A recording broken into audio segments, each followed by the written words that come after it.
Inilah sosok Kurniawati, Kepala SMAN 9 Tambun Selatan yang dinonaktifkan oleh Gubernur Jawa Barat, Deddy Mulyadi.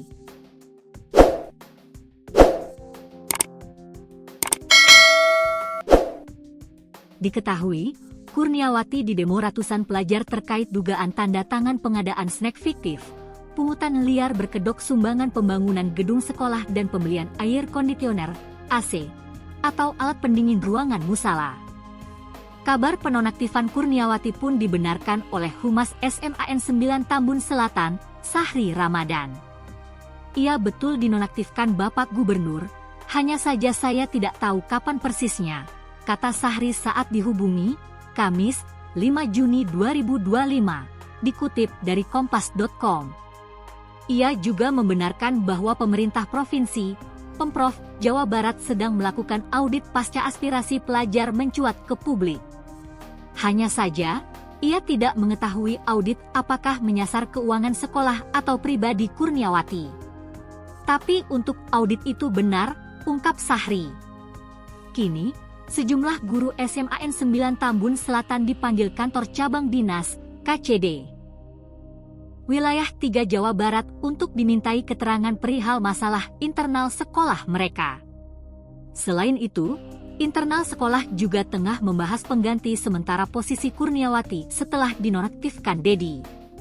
Sedang dibahas di internal, imbuh dia. Diketahui, Kurniawati sudah 2 hari tidak masuk kantor setelah ratusan pelajar melakukan demonstrasi. Sudah 2 hari tidak masuk, tepat setelah demo kemarin, ujarnya. Sahri menambahkan, Kurniawati tidak memberikan pemberitahuan atau penjelasan atas ketidakhadirannya kepada pimpinan sekolah lainnya. Ia, tanpa pemberitahuan, ungkap Sahri.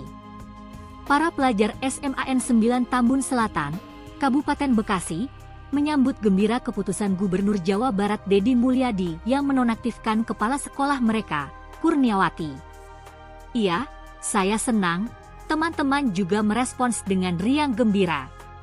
Enggak sampai sujud syukur, ujar Dirham, nama samaran, seorang pelajar SMAN 9 Tambun Selatan, Kamis, 5 Juni 2025, dikutip dari kompas.com. Ia menerangkan, selama ini kepemimpinan Kurniawati dinilai kurang baik oleh para siswa.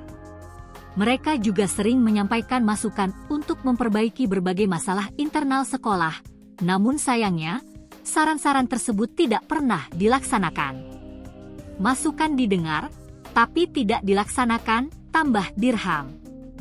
Setelah Kurniawati dinonaktifkan, Dirham berharap agar kepala sekolah yang baru dapat membawa perubahan positif.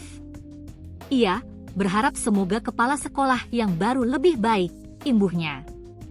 Sebelumnya diberitakan, ratusan pelajar kelas 10 dan 11 SMAN 9 Tambun Selatan, Kabupaten Bekasi menggelar aksi damai di halaman sekolah mereka pada Selasa, 3 Juni 2025. Mereka menyoroti pemaksaan tanda tangan pengadaan snack yang diduga fiktif.